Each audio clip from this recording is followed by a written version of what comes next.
నమస్కారం అమ్మ. నమస్తే అమ్మ. హాస్పిటల్లో పేషెంట్ మామూలుగా పడుకుంటాడు లోపల ప్రశాంతంగానే, బయట ఉన్న వాళ్ళు చచ్చిపోతారు టెన్షన్కి. అసలు మీరు నమ్మరు, పిలవకుండా ఉంటే బాగుండు, ఇవాళ మైక్లో ఈయన పేరు చెప్పకుండా ఉంటే బాగుండు అని దండం పెట్టుకున్నాను నేను. ఫణిరాజ్ బాలసత్య అటెండర్ అనగానే ముందు నవనాళ్ళు కుంగిపోతాయి, లోపల ఏం చెప్తున్నారో, బీపీ తగ్గిపోయిందో, ఎలా ఉన్నారో ఏంటో అని. ఇది కాక అమౌంట్ అడ్జస్ట్ చేయాలి అన్న ఇది, ఇన్సూరెన్స్ ఉంటే అక్కడ ఎంత కరిగిపోతుందో అని బాధ. ఎంత ఇన్సూరెన్స్ ఉన్నా ఇలా పెద్ద పెద్ద హాస్పిటల్స్లో పెద్ద ఇష్యూస్ వచ్చి ఉన్నప్పుడు మనకు అది చాలా తక్కువగానే కనపడుతుంది. ఇది నాకు అంటే ముందు నుంచి నేను ఒకటి నిర్ణయించుకున్నాను, హాస్పిటల్లో ఉన్నప్పుడు నేను కన్సల్టేషన్ తీసుకోవద్దు, హాస్పిటల్ నుంచి బయటకు వచ్చాక మాట్లాడతానని అనుకున్నాను. ఎందుకంటే నా కన్సల్టేషన్ 3000 అంటే అట్లీస్ట్ ఒక ఇద్దరు వాళ్ళ భోజనాలకి వెళ్ళిపోతుంది కదా, ఒక 2-3 days వాళ్ళకి భోజనానికి వస్తుంది అనేది నా ఫీలింగ్ అనమాట. సో ఎప్పుడు కూడా అది కన్సిడర్ చేస్తాను ఖచ్చితంగా, నాకు అంత కష్టం ఉన్నా అది మాత్రం కన్సిడర్ చేస్తాను. అంటే డబ్బుల కోసం కాకుండా మన కోసం ఒకరు ప్రే చేస్తా అంటున్నారు, మీరు బయటికి వచ్చాకే ఇవ్వండి అమ్మా అని అంటే అదొక ధైర్యాన్ని యాడ్ ఆన్ చేసే థింగే డెఫినెట్గా అలాంటి సిచ్యువేషన్లో. అండ్ మీరు అన్నట్టుగా బయట ఉన్న వాళ్ళకి ఎక్కువ టెన్షన్ ఉంటుంది, ఇటు ఎమోషనల్గా బాధపడుతూ అట్ ద సేమ్ టైం ఫినాన్షియల్గా కూడా ఎవరిని అడిగి తెద్దామా డబ్బులు, ఎలా సెట్ చేద్దామా అని చెప్పి. మనకి కష్టం వచ్చినప్పుడు తల్లిదండ్రులు కూడా మన వాళ్ళు కాదు. మనకి నా జీవితంలో జరిగింది అది, డబ్బు అవసరము అన్నప్పుడు తల్లిదండ్రులు కూడా పరాయి వాళ్ళే. నాకు తల్లిదండ్రులు లేకలేరు, ఆయన తల్లిదండ్రులు ఉండి సహాయం చేయలేదు. దెర్ ఇస్ నో అంటే డిఫరెన్స్ అయిపోలేదు.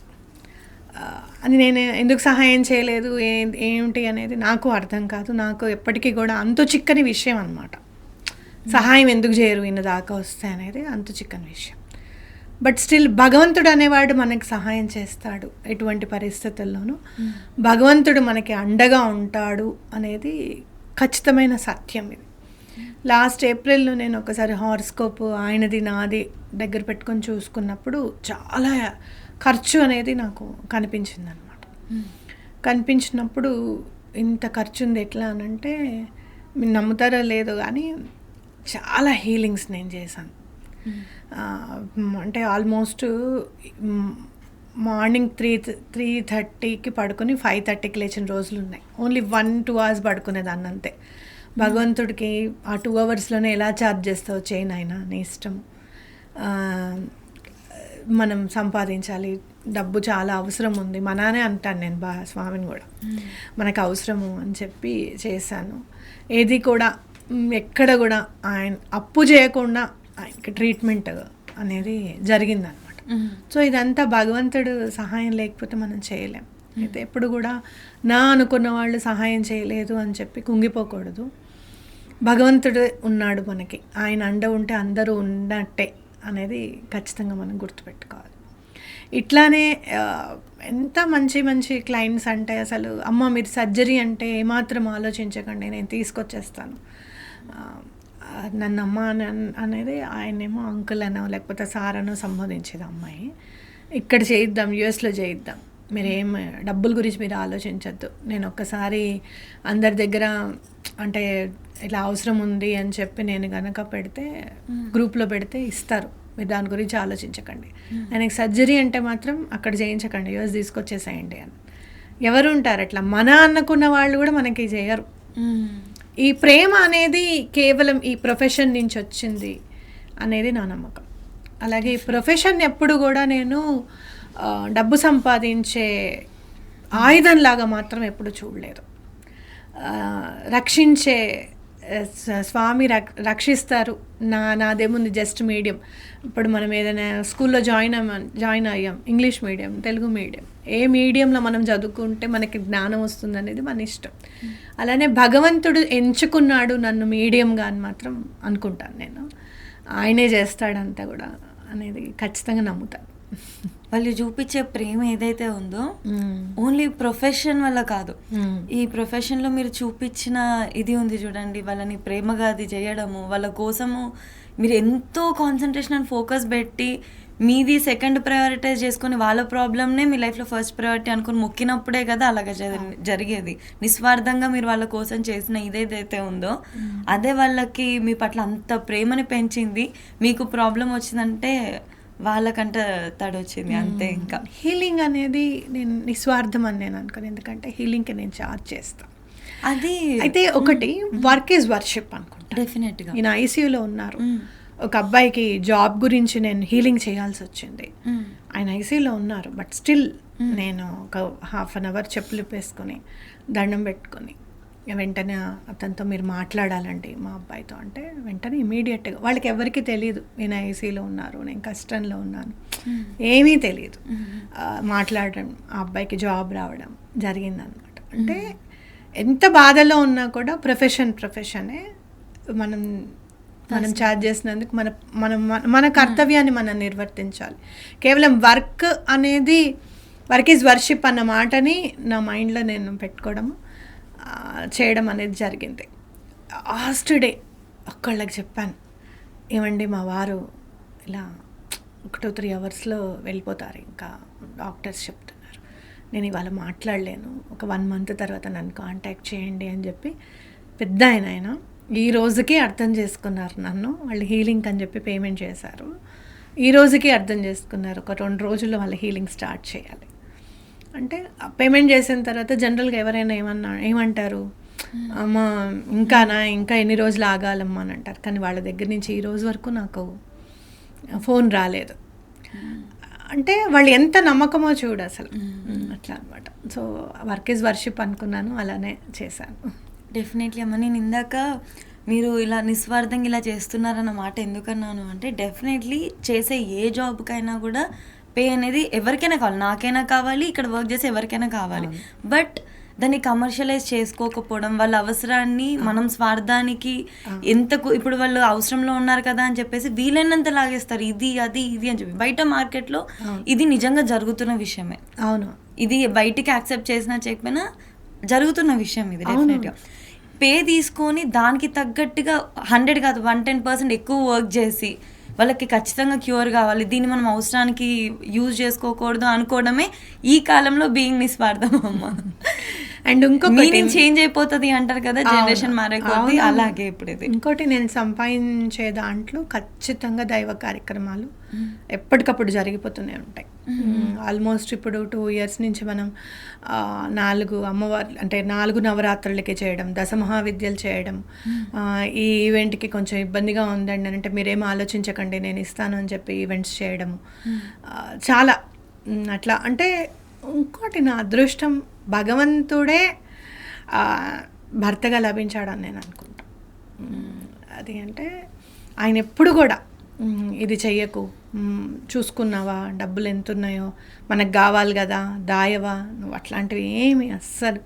నాతో పాటు మేము వే బ్యాక్ చూసుకుంటే ఎన్ని కళ్యాణాలు చేసాము. లక్ష్మీనరసింహస్వామి కళ్యాణం చేసాం, సుబ్రహ్మణ్యేశ్వర స్వామి కళ్యాణం చేసాం, శివపార్వతుల కళ్యాణం చేసాము, అట్లా కళ్యాణాలు చాలా చేసాము. అలాగే హోమాలు చూసుకుంటే 150 హోమాలు చేసి ఉంటాం మేము ఈ 4 years నేను ఈ దీనిలోకి వచ్చినప్పుడు 2022 నుంచి. ఏ రోజు కూడా ఎంతసేపు చేయాలి శ్రవంతి అని కానీ, ఎంతసేపు కూర్చోవాలని కానీ ఎప్పుడు నన్ను ఇబ్బంది పెట్టలేదు. చాలా ఓపికగా చేసేవారు. ఆయన వల్లనే ఇదంతా సాధ్యపడిందని అనుకుంటాను నేను. భగవంతుడు ఇంత అనుగ్రహం కూడా లభించింది మనకి అలా చేసినందుకే అని అనుకుంటాం. అమ్మ, మనం ఇప్పటి వరకు ఎన్నో వీడియోస్ చేసాం కదా ఆధ్యాత్మిక పరంగా, ధర్మ సందేహాలు ఎంతోమంది అడిగినా కూడా మీరు చెప్పేవారు, న్యూమరాలజీ, హీలింగ్, ఇలా ఎన్నో చేశారు. ఈరోజు అసలు మీ వ్యక్తిగతమైన జీవితం ఏ విధంగా ఉంటుంది? అసలు చాలా ఆశ్చర్యంగా అనిపిస్తుంది నా లైఫ్ని చూస్తే. నాకు సుఖపడ్డావా అంటే ఎస్ సుఖపడ్డాను అని ఖచ్చితంగా చెప్పలేను. కష్టపడ్డావా అంటే అవును చాలా కష్టపడ్డాను అని ఖచ్చితంగా చెప్పలేను. అంటే సమానంగా నాకు కష్టము అనేది 7 years అప్పుడే పరిచయం అయింది. అంటే ఫినాన్షియల్గా ఇబ్బంది పడడం. మా అమ్మకి చాలా సాక్రిఫైస్ నేచర్ బాగా ఉండేది. ఎంత అంటే తన వాళ్ళు అంటే మమకారం ఎక్కువగా ఉండేది. ఆ మమకారంలో తను చాలా కోల్పోయిందని అనిపిస్తుంది నాకు. అట్లా హెల్ప్ చేయడము అని ఒక ఫ్యామిలీకి హెల్ప్ చేయడము అని అంటే మనని మనం మర్చిపోయి హెల్ప్ చేసేంత చేసేసింది మా అమ్మ. దానివల్ల మాకు ఎప్పుడు కూడా ఫినాన్షియల్ ఇబ్బందులు లాగా ఉండేది. అలా అని ఆ రోజుల్లోనే టాప్ మోస్ట్ అంటే బడిచోడిలో ఏదైనా డ్రెస్ రివీల్ అయింది అని అంటే మాకు ఉండాల్సిందే మా మీద. అమ్మ అంత బాగా చూసుకునేది అసలు. మా నాన్నగారు ఇక్కడ ఉండేవారు కాదు, సౌదీలో ఉండేవారు. ఏ రోజు కూడా నాన్నగారు ఇక్కడ లేరు అన్నట్టుగా పెంచలేదన్నమాట. అమ్మ నాన్న రెండు తనే అయ్యి. ఇంకా నిజంగా చెప్పాలంటే మా నాన్నగారి దగ్గర మాకు చనువు ఎక్కువగా ఉండేది మా అమ్మ కంటే కూడా. నేను 10th క్లాస్కి వచ్చేదాకా, ఇంటర్మీడియట్కి వచ్చిన తర్వాత కొంచెం ఫ్రెండ్లీగా మాట్లాడడం స్టార్ట్ చేసింది. ఎలా ఏంటి అని నేను చెప్పి ఎలా ఎంత బాగా మాట్లాడేదంటే ఒకరోజు ఎందుకో మా అమ్మకి డౌట్ వచ్చింది నేను ఎవరినో ఇష్టపడుతున్నానేమోనని. చాలా క్లోజ్గా మాట్లాడుకునే వాళ్ళం అనమాట. అట్లా అని అబ్బాయిలతో మాట్లాడొద్దు చేయొద్దు అట్లాంటి రెస్ట్రిక్షన్స్ ఏమి ఉండేవి కాదు. ఫ్రెండ్స్ అంటే ఫ్రెండ్స్ లాగా ఉండేవాళ్ళం. కానీ ఎందుకు ఒకరితో మాట్లాడుతున్నప్పుడు మాత్రం మా అమ్మకి డౌట్ వచ్చింది. ఎలా చెప్పాలి ఎలా అడగాలి అనేది తెలియట్లేదు. నేనేమన్నా అవునంటానేమో అని భయం. పిల్లలు డౌట్గా అడిగితే అదొక వే కదా ఆన్సర్ చెప్పడానికి అని కాళ్ళు బాగా నైట్ అయితే కొంచెం కాళ్ళు నొక్కించుకునేది మా అమ్మ. కాళ్ళు నొక్కుతుంటే స్రవంతి ఈ పని అయితే ఏం చేయట్లేదు కదా నువ్వు, అతనైతే ఏమి ఇష్టపడట్లేదు కదా నిజం చెప్పు అని అంది. అంటే బాగానే ఉన్నావు అమ్మ నువ్వు, అలాంటివి ఏం లేవు, జస్ట్ ఫ్రెండ్ నాకు అని అంటే లేదు ఎక్కువగా మాట్లాడుతున్నావు అని చెప్పి అడుగుతున్నాను. లేదమ్మా అట్లా ఏం లేదు, జాగ్రత్త అమ్మా, నాన్న మంచినీళ్ళు కూడా తాగరు మీ ఇంట్లో మళ్ళీ నువ్వు ఆ పని చేసావంటే అని. అంటే ఏ మాట అయినా కూడా మనస్సు మీద ముద్ర పడిపోయేది. ఇంకా తర్వాత నువ్వు నమ్ముతావో నమ్మవో సేమ్ కమ్యూనిటీలో కూడా సబ్ కాస్ట్లు కూడా ఉంటాయి కదా, కాస్ట్ సబ్ కాస్ట్ అనేది ప్రతి కమ్యూనిటీలో ఉంటుంది. సేమ్ సబ్ కాస్ట్ వాళ్ళు వచ్చి స్రవంతి నేను చేసుకుంటామంటే కూడా అమ్మ వద్దు మా నాన్న మంచిగా తాగరు మా ఇంట్లో. అలాగే స్టాంప్ అట్లా పడిపోయింది. అంటే మా అమ్మ ఏదైనా చెప్తే అది మనసులో ముద్ర పడిపోయేది అనమాట. ఇంక ఇది నువ్వు ఇలానే చెయ్యాలి, ఇంకా వేరే ఆప్షన్ లేదు నీకు అనేది బాగా అట్లా చిన్నప్పటి నుంచి కూడా అలా పడేది. అట్లా ఆధ్యాత్మికంగా మాత్రం సాయిబాబా గారు వినండి, మా అమ్మనే అది కూడా. మీకు ఒక అంటే ఆంధ్రజ్యోతిలో అప్పుడేదో క్వశ్చన్స్ అడిగి ఆన్సర్స్ పంపిస్తే లక్కీ డిప్లో తీస్తారనమాట. తీసి చిరంజీవి గారి మీద నుంచి చీరిప్పిస్తాం అని చెప్పి వచ్చిందనమాట. ఇంకా మా అమ్మ చాలా యాక్టివ్గా ఉండేది, పార్టిసిపేట్ చేసేది అట్లాంటి వాటిట్లో. అయితే నేను అమ్మ బాబాగారిని నమ్మమ్మా, నువ్వు ఎందుకు నమ్మవు నువ్వు బాబాగారిని అని అంటే ఎంత ఇదంటే ఈ రోజుల్లో పిల్లలందరూ వినేటట్టుగా ముస్లిం హిందూ క్రిస్టియన్ అని చెప్పి మాట్లాడుకుంటున్నారు కదా బాహాటంగా అనేది. ఆయన ముస్లిం, ఆయనను మనం పూజించద్దు అనేది కాదు. నేను పూజిస్తుంటే ఇష్టపడేది మళ్ళీ. కానీ తను ఏం చేసింది, ఒకసారి దిల్షుఖ్నగర్ బాబా గారి గుడికి వెళ్ళిందనమాట. హారతి అప్పుడు వెళ్ళింది. హారతి అంతా అటెండ్ అయిన తర్వాత స్రవంతికి కనుక లక్కీ డిప్లో వస్తే నేను నమ్ముతాను అని చెప్పింది బాబాగారు. నాకు లక్కీ డిప్లో వచ్చిందా? ఇంకా ఆధ్యాత్మికంగా నేను ముందడుగేయడమే కాదు, నాతో పాటు మా అమ్మని కూడా చేయి పట్టుకుని తీసుకెళ్లేంత బాబాగారు ఇచ్చారనే చెప్పుకోవాలి కదా ఇంకా, అవునా కదా. సో అట్లా ఆధ్యాత్మిక ప్రయాణం అనేది బాగా ఇంట్రెస్ట్ వచ్చింది. ఏమని, స్వామి తలుచుకుంటే, పరమాత్ముడు కనుక తలుచుకుంటే ఒక ఎన్ని వేల చిట్టీల్లో నుంచి ఆ చెయ్యి అక్కడే పడేటట్టు చేయగలుగుతాడు. నీకు కావాల్సింది నమ్మకం. నిన్ను నమ్ముతాను అని అనుకున్నప్పుడు పరమాత్ముడికి ఏం అవసరం, నమ్మితే నమ్ము లేకపోతే లేదు. నువ్వేమంటావు, నేను ఎలా నమ్మాలమ్మా, ఈ వీడియో వెళ్తుందా, నమ్మాలా నిన్నానంటే ఏం చెప్తావు? ఏం చెప్తానండి నేను ఎలా చెప్తానండి, చూసేవాళ్ళు చూడాలి కదా అని అంటావు, అవునా కదా. బాబా గారు అలా కాదు, నిన్ను నమ్ముతాను నువ్వు ఈ పని చెయ్యి అంటే చేసి పెడతారు. అది పరమాత్ముడు అంటే. మనిషికిను దేవుడికి తేడా ఏంటి అని అంటే, నీకోసం నేనెందుకు చెయ్యాలి అని మనం అనుకుంటాము.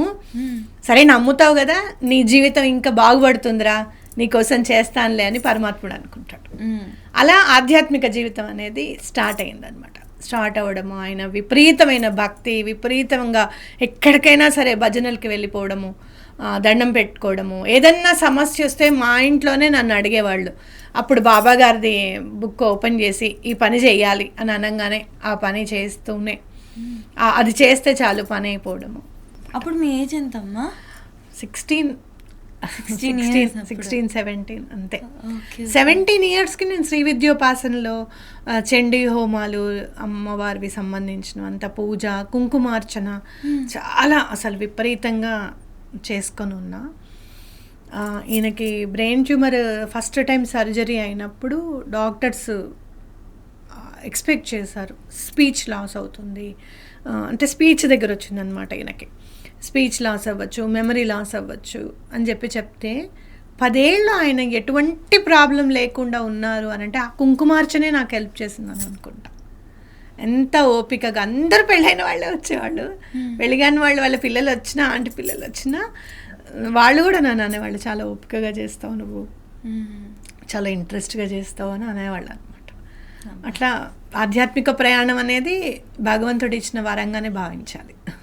అది కూడా యంగ్ ఏజ్లో అలా రావడము, అమ్మ మొక్కుకుంటే అసలు ఎంత లక్. అసలు అది డెఫినెట్లీ అవ్వదు కదా, వెరీ తక్కువ ప్రాబబిలిటీ ఉండే థింగ్ కదా అది చిట్టి రావడము. మీకు అమ్మ కూడా అలాగా ఉండడము, ఏదైనా సమస్య వస్తే మిమ్మల్ని ఎంతలా నమ్మితే సొల్యూషన్ దొరుకుతుంది అని చెప్పి వస్తారు ఎప్పుడు. అది కూడా ఒక 16 ఇయర్స్ అమ్మాయి దగ్గరికి. అవును, అంతే కదా. మా ఇంట్లో మా పిన్ని వాళ్ళు వీళ్ళందరూ ఉండేవాళ్ళు. ఏదైనా సమస్య వస్తే నన్ను ఓపెన్ చేయమనేవాళ్ళు, చూడవే దండం పెట్టుకోవే అని అంటే నాకు అప్పుడే ఒక్కొక్కసారి విష్ణు సహస్రనామం చదవండి ఒక 3 సార్లు పని అయిపోతుంది అంటే చదివేదాన్ని. అలా ఒకటే రోజు కూర్చొని బాబా గారి సచ్చరిత్ర చదివిన రోజులు కూడా ఉన్నాయి, 1 డేలో కంప్లీట్ చేసేసిన రోజులు కూడా ఉన్నాయి. అట్లా బాబా గారే చేయి పట్టుకుని తీసుకొని వెళ్ళారని చెప్పచ్చు. దత్తాత్రేయ స్వామి ఆయన రూపంలోనే నాకు అండాదండగా ఉండి, మళ్ళీ 2020లో శ్రీపాద శ్రీవల్లభులు. ఈ 2020 నుంచి అయితే అసలు మేము అనుకున్న పనులన్నీ టకటకా అయిపోవడము. అసలు అంటే మీరు చూసుకుంటే ఈ 10 ఇయర్స్ ఇంకా ఈయనకు సర్వీస్ ఉంది కదా, ఇప్పుడు ఇంకా 10 ఇయర్స్ సర్వీస్ ఉంది అనుకుంటే, ఆ 10 ఇయర్స్ సర్వీస్లో ఈయన ఏం చేయగలుగుతారో కూడా ముందే చేసి పెట్టేశారు పిల్లలకి. అంత అనమాట. చాలా దత్తాత్రేయ స్వామి నడిపించాడు అంతా, ఆయన దగ్గరుండి తీసుకొని వెళ్ళారు. లక్ష్మీనరసింహ స్వామి కూడా ఆయన రూపంలోనే వచ్చారని నేను అనుకుంటాను. అమ్మ, మీ చైల్డ్హుడ్ అంతా కూడా ఎలా జరిగింది, అమ్మతో అనుబంధం ఎలా ఉంది, ఇదంతా చెప్పారు కదా. మీకు పెళ్ళి ఎప్పుడు అయింది, మీ మ్యారేజ్ లైఫ్ ఎలా స్టార్ట్ అయింది? పెళ్ళి 2004లో అయింది, 2003లోనే సెటిల్ అయింది. అప్పట్లో మా November 30th ఎంగేజ్మెంట్ అవుతే అన్నాళ్ళు ఆగడం చాలా గ్రేట్. ఏప్రిల్లో మా బామ్మ అందనమాట, మా చెల్లెలు ఫ్రెండ్ అనమాట, మా మరిది వాళ్ళ అన్నయ్య ఉన్నట్ట, అబ్బాయి మాట్లాడుతున్నాడు పావనితో, మా అన్నయ్యకి చూద్దాము అని అనుకుంటున్నానే మీ అక్కని అని అంటే, చాలే ఊరుకో అని అంటుంది మా చెల్లెలు అనమాట. వాళ్ళే పెళ్లి పెద్దలు నా పెళ్ళికి అని చెప్పి అనుకోవడము, అట్లా స్టార్ట్ అయింది. వాళ్ళు జూన్లో వచ్చి చూడడము, వాళ్ళు ఓకే చెప్పడము. ఆగాలి మీరు ఎంగేజ్మెంట్ కంటే, July, August, September, October fingers crossed పెట్టుకొని ఉంది మా అమ్మ. అసలు అట్లా ఆగేవాళ్ళు కాదు అప్పట్లో. నవంబర్లో ఎంగేజ్మెంట్ అయితే ఫిబ్రవరిలో మ్యారేజ్ అవ్వడము. 2004లో మా అమ్మ మా చెల్లెలు ఒక్కళ్ళే ఉంటారని చెప్పి నేను దండం పెట్టుకునేదాన్ని కాదు. మా నాన్నగారు అక్కడ ఉన్నారు కదా సౌదీలో, వీళ్ళిద్దరే ఉండిపోతారు, నేను పెళ్లి చేసుకుని వెళ్ళిపోతే ఎలా అని ఉండేది. ఎప్పుడు కూడా యుఎస్ సంబంధాలు అప్పుడు చాలా ప్యాషన్, పిల్ల ఉందంటే యుఎస్కి పంపించాల్సిందే అని దండం పెట్టుకునేదాన్ని, యుఎస్ సంబంధం కుదరద్దు అని చెప్పి, ఏమైనా కుదిరేవి కావాలి. అయితే ఒకరోజు ఒకళ్ళకి చూపిస్తే, మీ అమ్మాయి దండం పెట్టుకుంటే అవుతుందండి పెళ్ళి, అమ్మాయి దండం పెట్టుకోవాలి అని చెప్పారు మా అమ్మకి. ఎవరికో అడిగితే, ఇన్నాళ్ళు నువ్వు దండం పెట్టుకోవట్లేదా, ఇదా నువ్వు చెప్పేదని. మా అమ్మ సాయిబాబా గుడికి తీసుకుని వెళ్ళింది. ఆయన అంటే నీకు ఇష్టం కదా, నువ్వు దండం పెట్టుకో, పెళ్ళి కంపల్సరీ అవుతుంది నీకు, నువ్వు దండం పెట్టుకుంటే అయిపోతుంది అతనితో, లేదా చీపురు కట్ట తిరగేస్తాను నేను, కరెక్ట్గా దండం పెట్టుకున్నా, రెండిట్లేదు ఏదో ఒక దాంతో పెళ్ళి అవుతుంది. ఊరంతా సొల్యూషన్ కోసం వెతుకుతే అసలు మీరే మొక్కారు. అప్పుడు బాబా గారికి దండం పెట్టుకున్నా, ఆయన నాకు సూటబుల్ అయితే కనుక అమ్మని నాన్నని బాగా చూసుకుంటాను నేను, తర్వాత అని అనిపిస్తే కనుక ఇంకా దీన్ని నేను అంటే దాటలేను, ఇది నేను ఆపలేను. ఇంకా చాలా సంబంధాలకి నేను కాదనుకున్నా, కానీ మా నాన్నగారు కూడా ఫోన్ చేసి ఈ సంబంధం కుదరాలి శ్రవంతి, నాకు నచ్చింది అని అన్నారు మా నాన్న. అంటే ఆయన MCA చేశారని ఇష్టపడ్డారు మా నాన్నగారు. అని అంటే సరే నాన్న అని మా నాన్న అన్నమాట. మా అమ్మను సరే బాబా ఓకే అనుకుంటే కనుక నాకు సూటబుల్ అయితే నువ్వే కుదుర్చు అని దండం పెట్టుకోవడము, అది కుదిరిపోవడము. పెళ్ళైన తర్వాత ఫస్ట్ నన్ను తీసుకెళ్ళింది బాబా గారి గుడికి. నీకు ఎవరంటే ఇష్టం, బాబా అంటే ఇష్టం అన్నావు కదా, పద అని చెప్పి తీసుకెళ్ళడం. ఆయనకి నాకు తెలియదు కదా, ఆయనకి ఇప్పటి వరకు నీ గుడికి రాలేదు, శ్రవంతి వల్ల వచ్చాను, నీకు మాటిస్తున్నాను నేను బాగా చూసుకుంటానని అని చెప్పి ఈయనే బాబా గారికి మాట ఇవ్వడం అనేది జరిగింది. అట్లానే ఒక్కనాడు కూడా మేము అసలు గట్టిగా మాట్లాడుకున్నది లేదు, ఏ ఇలారా అన్నది లేదు. కన్నా అని పిలిచేవారు నన్ను. ఇప్పుడు చాలా ప్రేమ, అసలు ఒకళ్ళ మీద ఒకళ్ళకి చాలా ప్రేమ. తరాజు వేస్తే ఆయనదే ఎక్కువ ప్రేమ. మీ ఇద్దరిలో ఎవరంటే ప్రేమ అని అంటే డెఫినెట్గా ఆయనకే ఎక్కువ ప్రేమ నేనంటే అని ఖచ్చితంగా చెప్పగలుగుతాను. తింటుంటే ఖచ్చితంగా ఫోన్ చేసేవాళ్ళు, నేను తింటున్నాను, నువ్వు తిన్నావా, లంచ్ చేసావా అని. చేశాను అని నేను చెప్పే వాయిస్ని బట్టి నువ్వు ఇంకా చేయలేదు నాన్న, చెయ్యి, నేను తింటున్నాను, నువ్వు కూడా తినేసే, లేట్ అయిపోయింది కదా అని అనేవాళ్ళు అనమాట. అంత బాండింగ్, అసలు అంత బాండింగ్ ఉన్న మనిషిని భగవంతుడు ఇచ్చిన వరంగానే భావించాలి. డెఫినెట్గా అమ్మ. మీ మధ్య ఉండే అండర్స్టాండింగ్ ఇదంతా కూడా, నేను మీ గురించి కొన్ని వీడియోస్ ఇవన్నీ కూడా చూస్తూ ఉంటాను కదమ్మా, నేను కూడా పర్సనల్గా. మీరు చెప్తున్న మాటలు వింటుంటే అసలు సార్ అంటే కూడా మీతో వర్క్ చేసేవాళ్ళు అండ్ మీతో ఎప్పటి నుంచో కనెక్షన్లో ఉన్న వాళ్ళు కూడా చాలా అడ్మైర్ చేస్తున్నారు, చాలా ప్రేమ మాట్లాడతారని చెప్పి, అసలు మీకన్నా ఎక్కువగా ప్రేమగా మాట్లాడతారని చెప్పేసి విన్నానమ్మా నేను. అసలు కెమెరామ్యాన్స్ కానివ్వండి, ఇప్పుడు పద్మిని నన్ను అక్క అని పిలుస్తుంది, ఆయన బావగారు అని పిలుస్తుంది. అసలు అంటే ఆయనతో మాట్లాడితే మర్చిపోలేరు ఎవరు. చాలా డౌన్ టు అర్త్ పర్సన్. కెమెరామ్యాన్లు కానీ ఎవ్వరు కానీ చెప్పాలంటే, మీరు ఆయన ఇట్లా సార్కి బాగాలేదు నాగరాజ్, ఎలా రీహాబ్లో ఉన్నామో, నీ అవసరం నాకు ఉంది అని అంటే, కెమెరామెన్ ఇక్కడ మానేసి వేరే కంట్రీకి వెళ్ళాడు, సౌదీ, దుబాయ్ వెళ్ళినట్టున్నాడు అబ్బాయి, దుబాయ్ వెళ్ళాడు. అక్కడ ఉన్నప్పుడు కాల్ చేసి ఎట్లున్నారు మేడం, ఏం సంగతి అని అంటే, ఇట్లా బాగాలేదు సార్కి, కొంచెం నీ హెల్ప్ కావాలి, నువ్వు రావాలి ఇక్కడికంటే. మీరు నమ్ముతారా, జాబ్ మానేసి వచ్చేసాడు. అదేంటమ్మా? వచ్చేసాడు, రీహాబ్లో సార్తో పాటే ఉన్నాడు, రీహాబ్లో ఉన్నాడు. తను ఉన్నాడు కాబట్టి నేను రీహాబ్లో ఉండి కూడా నేను మళ్ళీ వర్క్ చేసుకోవడం. నాగరాజ్ నువ్వు ఉంటావు కదా, నేను ఇంట్లోకి వెళ్ళి ఫ్రైడే నేను వెళ్ళి పూజ చేసుకొని వస్తానండి. అంటే భగవంతుడిని నేను అనుకునేదాన్ని, నా కొడుకు లేరు, ఆడపిల్లల్ని ఇచ్చావు నువ్వు, మగపిల్లల్ని ఒకసారి అన్న ఇవ్వలేదు అంటే. మా వారికి అయితే అసలు ఫీలింగ్ ఉండేది కాదు. ఇప్పుడు ఆడపిల్లలు లేక చేస్తున్నారు పెళ్ళిళ్ళు అని చెప్పి, మనం చాలా లక్కీ తెలుసా అని అనేవారు అనమాట. మా పిల్లలకి పెళ్ళిళ్ళు అవ్వట్లేదు, కమ్యూనిటీలో ఆడపిల్లలు తక్కువైపోయారు, మాకు చాలా చాలా తక్కువయ్యారనమాట. అట్లా దొరకట్లేదే ఆడపిల్లలు ఇప్పుడు, మనం చాలా లక్కీ అని అనేవారు. అలాంటిది కొడుకు అవసరం ఎప్పుడుందో అప్పుడు పంపించాడు నాగరాజ్ని. అంటే మీకు చెప్తున్నా, ఆయన అంటే అంత ఇష్టం అందరికి, ప్రతి ఒక్కళ్ళు ఇష్టపడతారు. ఎవరమ్మా జాబ్ వదిలేసి వస్తారు, అక్కడి కోసం వెళ్ళడానికే కదా ఇంత తాపత్రయపడతా ఉంటారు. అక్కడ వదిలేసి ఇక్కడ చూసుకోవడానికి రావడము అని అంటే, అది ఇక అపారమైన ప్రేమ ఉంటే తప్ప ఎవరు చేయలేరు. నిజం చెప్పాలంటే మనకు అయిన వాళ్ళు కూడా చేయరేమో అలాంటి పనులు కదా. పద్మిని కూడా ఎన్ని ఫోన్లో ప్రతిరోజు ఫోన్ చేసేది, అక్క బావగారికి ఎట్లా ఉంది అక్క, ఏమి కాదక్క మీరు కంగారు పడకండి. భగవంతుడు చేసే బ్యూటీ ఏంటో చెప్పనా, ఏం హారోస్కోప్ చూసినా, ఏం న్యూమరాలజీ చూసినా గండం అనేది కనిపించలేదు మాకు. అంటే ప్రాణం పోతుంది అనేది ఎక్కడా తెలియలేదు. He will be all right. April వచ్చేస్తే he will be out of the danger అనే బెల్సే కనిపించాయి ఎక్కడ చూసినా. కేతు టేలెంట్ పీరియడ్ అనమాట ఆయనకు నడిచింది. ఒక్కరోజు నేను మనిషిని వెనక నుంచి చూస్తే చదివేయగలుగుతాను, అదేంటో నాకు తెలియదు, అది భగవంతుడు నాకు ఎట్లా ఇచ్చాడు వరని నాకు తెలియదు.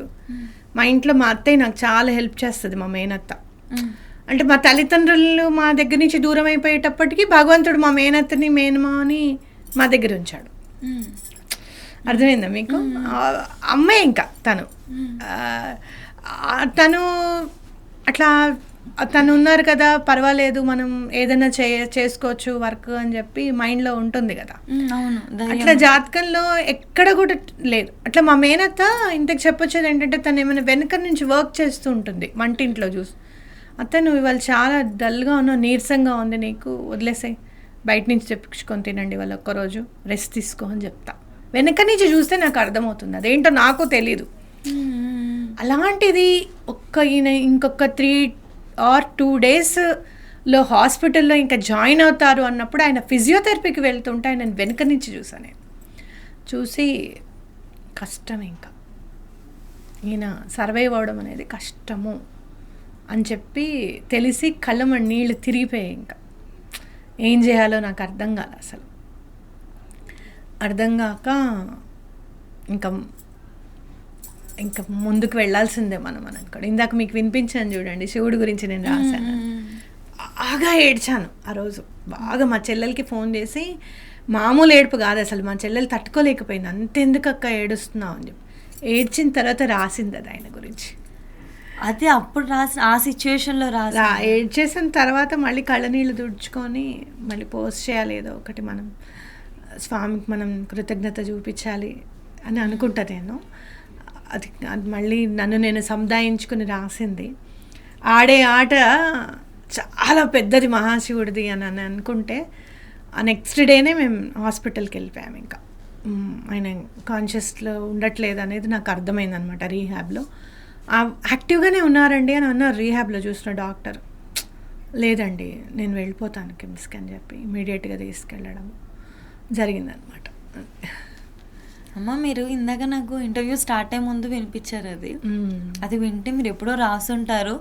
ఎవరైనా కూడా అలాంటి లైన్స్ ఎప్పుడు రాస్తారు, కొంచెం మంచి ఇదిలో ఉన్నప్పుడు రాస్తారు, ఇంత పెయిన్లో ఉన్నప్పుడు రాస్తారని మీరు నాకు ఇప్పుడే చెప్తున్నారు. ఇందాక మీరు ఇది మెన్షన్ చేయలేదు, అది వింటున్నప్పుడు అది ఇంత బాగా రాశారు ఏంటి అని అనుకున్నా. అవును, అయితే ఒకటి పసుపు కుంకాలు ఎటువంటి పరిస్థితుల్లోనూ ఆడదానికి లాస్ట్ మినిట్ వరకు ఉండాలి అని కోరుకుంటుంది ఏ ఆడదైనా కూడా. కానీ మిథునం సినిమా చూసిన తర్వాత నేను కొంచెము, 2 ఆడపిల్లలు అన్నం పెట్టు అని ఎలా అడుగుతారు పెళ్ళైపోయిన ఆడపిల్లని తండ్రి, అంతే కదా.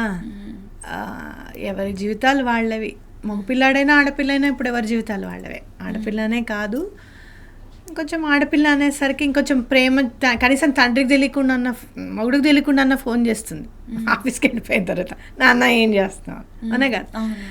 అయినా కూడా అలాంటి బర్డెన్ ఎవరికి ఉండకూడదు, ఆయన ఉన్నంత వరకు నేనే చూసుకోవాలి అనేది నేను అనుకున్నా. తప్పో రైటో నాకైతే తెలియదు, ఎందుకంటే సర్జరీ అయిన తర్వాత అట్లీస్ట్ ఇయర్లీ 1 ఫిట్స్ వచ్చేవి ఆయనకి, 2లో వచ్చేవన్నమాట. బ్రెయిన్ ట్యూమర్ సర్జరీ వాళ్ళకి వస్తాయట, అది ఒక సైడ్ ఎఫెక్ట్. కానీ మీరు తెలుసా, ఎప్పుడు నేను లేనప్పుడు రాలేదు ఆయనకి, ఎప్పుడు నేను దగ్గర లేనప్పుడు ఎప్పుడు ఫిట్స్ రాలేదు ఆయనకి. మీరు లాంగ్కి ట్రావెల్ చేసినప్పుడు ఎప్పుడు రాలేదు, ఎప్పుడు నేను ఉన్నప్పుడే వస్తాయి ఆయనకి. ఎంత ఇది అమ్మ, అసలు మీరుంటే చూసుకుంటా, మీరు లేనప్పుడు పిల్లలు కంగారు పడిపోతారని కదా. ఒక్కసారి 1 కిలోమీటర్ అవే ఉన్నప్పుడు వచ్చాయి, వెళ్ళిపోయాను ఇంటికి, ఆ టైంకి వెళ్ళిపోయాను. కానీ ఎప్పుడు నేను లేనప్పుడు ఎప్పుడు రావు ఆయనకు అట్లా. కానీ ఎట్లా ఆయన నా తర్వాత ఆయనమ్మో నేను వెళ్ళిపోతే ఎట్లా, ఆయనను ఎవరు చూస్తారనే ఫీలింగ్ బాగా ఉండేది నాకు. కానీ బెడ్ రిడన్ ఉండి ఆయన ఇబ్బంది పడి, నేను స్రవంతిని ఇబ్బంది పెడుతున్నాను అన్న ఫీలింగ్, జాబ్ చేయలేకపోతున్నాను అన్న ఫీలింగ్, ఇవన్నీ బాధలన్నీ ఆ సోల్ పడే బదులు భగవంతుడు సాల్వేషన్ ఇచ్చాడు ఆయనకి మోక్షమే ఖచ్చితంగా, అది మాత్రం పక్కా మోక్షమే. కాబట్టి అదే అనుకుంటాను నేను, భగవంతుడు ఆయనకు మంచే చేశాడు. నా గురించి ఒక క్షణమన్నా నువ్వు ఆలోచించలేదని అనుకుంటా, కానీ ఆలోచించాను అని చెప్తాడు. ఎలా కాశీకి 5th డేనే క్రిమేట్ చేయడానికి అని చెప్పి అస్థికలు కలిపేయాలి, నేను మళ్ళీ వస్తాను, నేను కాశీకి వస్తాను, మళ్ళీ వస్తానని ఫస్ట్ టైం మేము వెళ్ళినప్పుడు అన్నారనమాట. అన్నప్పుడు మళ్ళీ వెళ్ళాలనుకున్నారు, వెళ్ళలేదు. అదే ఆ కాశీ గంగ అంటే ఆయనకి ఇష్టం. ఎప్పుడు కూడా జపం చేసుకునేటప్పుడు నాకు ఈశ్వరుడు కనపడుతున్నాడు అనేవారు అనమాట నాతో. నేను ఎక్కడికో వెళ్ళిపోతున్నాను శ్రవంతి, నిద్రపోతున్నాను అంటావా అనేవారు. అది నిద్ర కాదండి, అదొక స్టేజ్, నెమ్మదిగా కుండలిని యాక్టివేట్ అవుతూ ఉంటుందన్నమాట. అదే అట్లా నిద్ర అని అనుకోవద్దు మీరు. అలాంటి స్టేజ్ వచ్చినందుకు భగవంతుడికి దండం పెట్టుకోవాలంటే ఎంతోసేపు ఉండట్లేదు తెలుసా, 2-3 మినిట్సే అనేవారు. ఆ 2-3 మినిట్స్ ఉండడమే చాలా కష్టం అండి ఆ స్థితిలో, ఇంకొద్దులేండి సంసారం ఉంది వచ్చేయండి అనేదాన్ని నేను. అంటే ఆ శివుడు కనపడుతున్నాడు అని అని చెప్పి నేను 5th 6th డే వరకల్లా ఆయన అస్థికలు కాశీలో కలపడానికి తీసుకెళ్తే పసుపు కుంకాలు కూడా వేశారు ఆయన అస్థికల్లో. జనరల్గా వెయ్యరు కానీ అక్కడ వేస్తారట, ఎందుకంటే ఈశ్వరుడుకిను పార్వతీదేవికి అభేదం, వాళ్ళిద్దరూ కలిసే ఉంటారు ఎప్పుడు అని. ఆ పసుపు కుంకాలు వేసి ఆ గంగమ్మ తల్లిలో కలుపుతుంటే నాకు అనిపించింది, శ్రవంతి నీ పసుపు కుంకాలు నాతో సేఫ్, నువ్వు హ్యాపీగా ఉండు, అవి పెట్టుకోవట్లేదు అన్న బాధ మాత్రం నువ్వు ఎప్పుడు కూడా పడకు అని నాకు యూనివర్స్ చెప్పింది. ఆయన చెప్పకనే చెప్పారు అని అనిపిస్తుంది. చాలా కష్టం. పిల్లలు కూడా చాలా ఇబ్బంది పడ్డారు అన్నమాట. అమ్మ ఎందుకు తీసేస్తావు, నువ్వు ఎందుకు పెట్టుకోకూడదు అని అన్నప్పుడు నేను చెప్పాను, నా పంచప్రాణాల కంటే కూడా చాలా ఇంపార్టెంట్ అయినవి ఏమైనా ఉన్నాయా నీకు అని అంటే పసుపు కుంకుమ అంటాం కదా. ఎవడన్నా వచ్చి నీకు ప్రాణం కావాలి, నిన్ను చంపనా మీ ఆయన చంపనా అన్నాడు అనుకో, ఏదన్నా దొంగ నన్నే చంపరా బాబు అంట, అవునే కదా. అంటే పంచప్రాణాల కంటే కూడా అవే ఇంపార్టెంట్ అని నేను అనుకున్నప్పుడు నువ్వేమి ఇవ్వగలుగుతావు శ్రవంతి నా కోసం అని అంటే నేను ఇంతకంటే నేను ఏం చేయగలుగుతాను, అంతే కదా. ప్రాణం అయితే కంపల్సరీగా ఒక్కొక్కసారి అనిపిస్తుంది నాకు 5 ఎలిమెంట్స్ ఏమన్నా ఉంటే కనుక ఈ ఎలిమెంట్స్ పాంచభౌతిక శరీరంలో ప్రాణప్రదమైన ప్రాణం అయితే లేదు, జీవిత గమనానికి జీవించడానికి మాత్రమే ఉపయోగపడే ప్రాణం ఉంది. అది పిల్లలకి యూజ్ చేయాలి, అది నిలబడుతున్నందుకు భగవంతుడికి సేవ చేయాలి, ఇది ఒకటే నేను నిర్ణయించుకున్నాను. వెరీ పెయిన్ఫుల్, చాలా బాధ అనిపిస్తుంది ఆడవాళ్ళకి. కానీ మళ్ళీ అనిపిస్తుంది కర్మభూమిలో పుట్టి ఒక జీవిత భాగస్వామికి నువ్వేం చేయగలుగుతావు అని అంటే నేను ఇది చేయగలుగుతాను అని ఈ సనాతన ధర్మం మనకి నేర్పించింది అనేది ఖచ్చితంగా నేను నమ్ముతాను. అండ్ ఆ ధర్మం నుంచి పుట్టుకొచ్చినవే ఈ దెప్పి పొడుపులు, ఈ మాటలు, ఆడదాన్ని హింస అన్నమాట. అంటే నువ్వు నీ కక్ష తీర్చుకోవాలి అనుకుంటున్నప్పుడు దానికి కష్టం వచ్చినప్పుడు నువ్వు తీర్చేసుకోవచ్చు కక్ష, అంతే కదా. జనాలకి అది బాగా చాలా పడింది అదే అని అనిపిస్తుంది నాకు.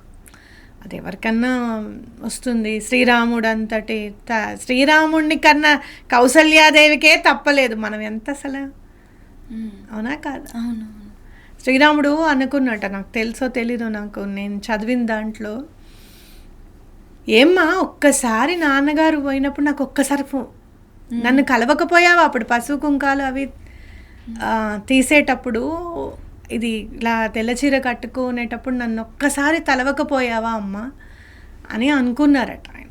అప్పుడు అనుకున్నారట, భర్త లేకుండా భార్య జీవించగలదు అని అనుకున్నారట ఆయన.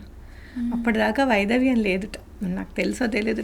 నాకు పెద్దవాళ్ళు మాట్లాడుకుంటుంటే విన్న మాటలు ఇవన్నీ. నాకు అనిపిస్తుంది ఆడది మాత్రమే గుండెని దిటవు చేసుకొని బ్రతకగలుగుతుంది పిల్లల కోసం అనేది మాత్రం ఖచ్చితంగా చెప్పగలుగుతాను నేను.